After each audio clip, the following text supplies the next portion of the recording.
trumps all.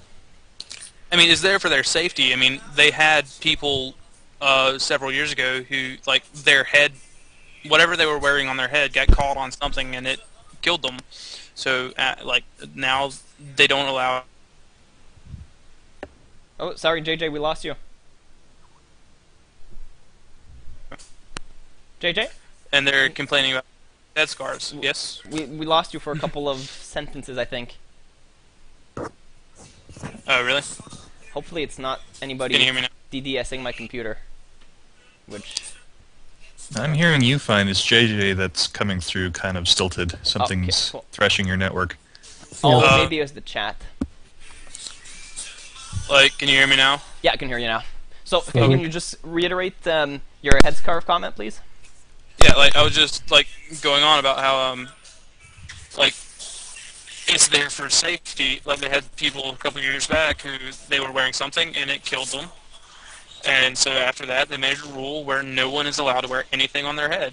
Like, they won't even let you wear a baseball cap, which isn't going to do anything but fly off. And my religion says I have to wear a baseball cap all day long. That's just what it is. So, I mean, they shouldn't, like, they shouldn't be able to, like, sue over that. Yeah, I see, it's in their religion, so yeah, they can wear it anywhere else, but when it's a safety issue where the park's going to have to pay if something were to happen to them, then, I mean, that's private property. There's gray area between private property and public property. When it's private property open to the public, it then becomes a public property issue. It's the reason why racism doesn't work in terms of discriminating people saying, no blacks here, no gays here. You can't actually do that so long as you have opened your place of business open to the public. Yeah, I mean, like... argument I get into with libertarians all the time. I mean, there should be limits on that, though. I mean, if it's a safety issue, it should be left to the discretion of the property owner. Yeah, if you've got a demonstrated reason for saying you're allowed in here but under these conditions because of these circumstances, then the law will back you. Then the law will say, yeah, you've got a good reason to impose this restriction, we'll support you on that. I mean, religious exceptions, you know, if your religion has a problem with you losing your headgear while you're on the ride, then the obvious answer is don't go on the ride. Yeah, I mean, I wasn't allowed to ride those roller coasters until I got a certain height. Was that height discrimination? I mean, it's a safety issue. Yep. The whole thing boils down to the emphasis of faith over all else. In the religious mindset, and this comes up because I actually had this conversation for my 40th birthday. So much fun. It was explained to me by my mother that faith transcends knowledge. Faith is actually more important than what we know. Faith is more important than what we know. Yes. I actually ran into that one at church this morning. My dad was talking about how people spend all this time getting more and more educated, and then like Alzheimer's hits or dementia or something, and they lose it. So you should spend more time working on your spiritual life than your intelligence. And I had to walk out and have a cigarette. That's terrible. But Spacefish, to go back to what you were saying, basically they don't care about the truth. What they define to be truth, it doesn't matter whether or not they can verify it. What they feel is more important than what they know. And in my mind, anybody who thinks that way is an extremist. And that's harmful. Anybody who thinks that way is a danger to themselves and the people around them. That's what a lot of religious people that I argue with that tell me, like, well, I can believe whatever the hell I want, right? Well, thing is, yes, but you're harming yourself and harming others around you.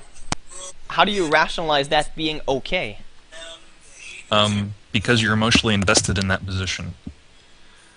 The whole point of religion is that you formed your conclusion first, and you justify it through what you see after. Anything that matches what you want to believe is automatically valid. Anything that doesn't match what you automatically believe, or already believe, is automatically discarded as a lie or a misrepresentation or what have you. Actually, Emmanuel wrote something in the chat.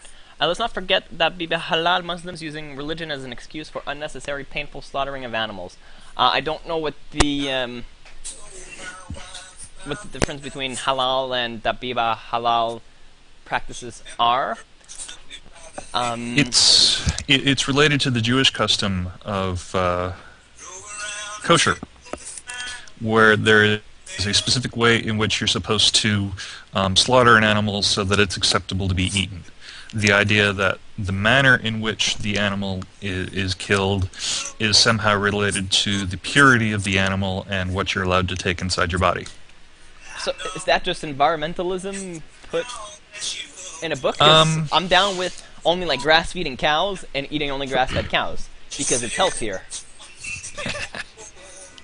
I believe the specific practice of halal is that you cut the throat of the animal and let it bleed out.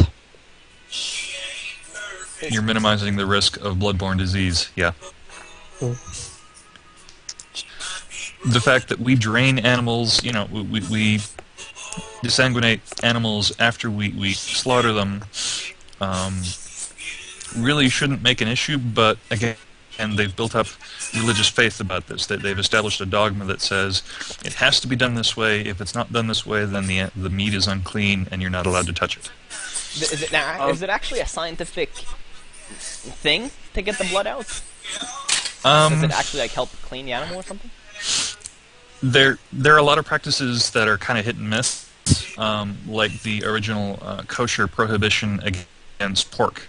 That at one point in history probably had some specific benefits because, well, you can get trichinosis from improperly cooked pork. You don't get it from any other meat. To protect themselves from the possibility of trichinosis, they banned the eating of pig meat. Yeah, like I've heard a story like that's similar. This is a similar situation to this. It's all right.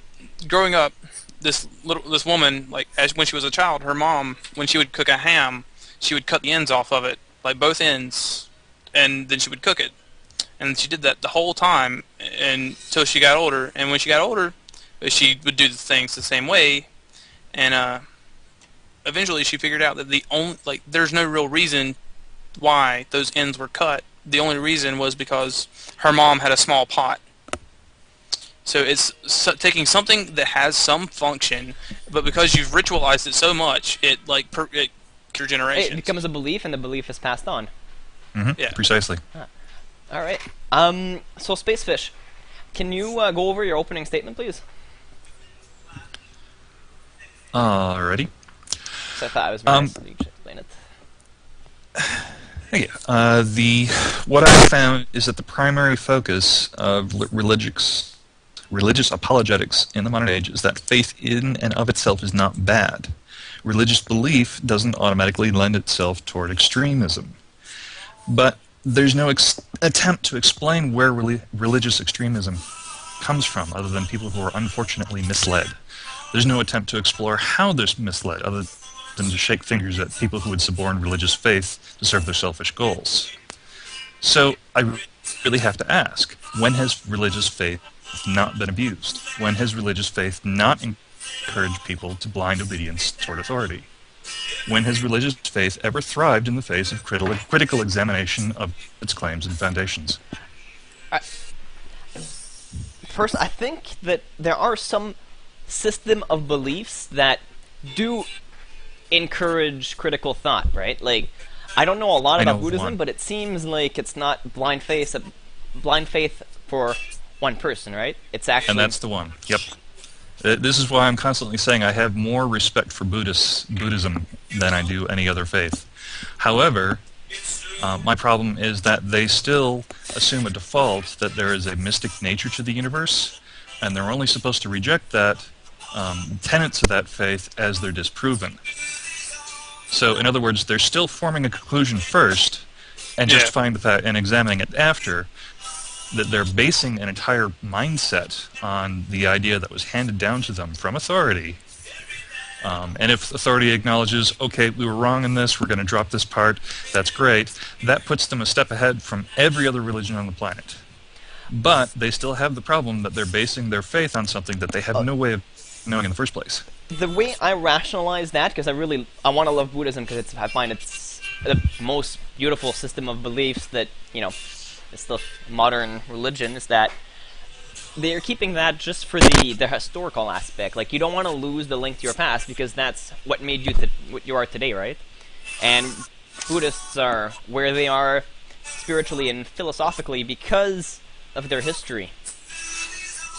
And maybe it's not the best approach, but at least it's a damn better one than what the other modern religions are doing. I will certainly concede it's a better approach than like I said, they're a step ahead of every other religion on the planet because of that thing alone. And I have no problem with religious association because of culture. I mean, in terms of historical context, you really, really need to study religion just to understand how people got to where they are today. And it doesn't really matter what religion you're studying because it has a huge impact on the cultures that have embraced it. So studying Buddhism in terms of cultural aspect, I'm fine with that. But when you go to a Buddhist temple, they're still following the religious rituals that rely on their faith in mysticism. But they're still looking for a spiritual nirvana. They're still making the assumption that there's a karmic balance to the universe, something that they have no evidence to support. They believe it because that's what they were told. That's something that I have a problem when it comes to religion. Is it paints people as if they are broken and then presents itself as the cure.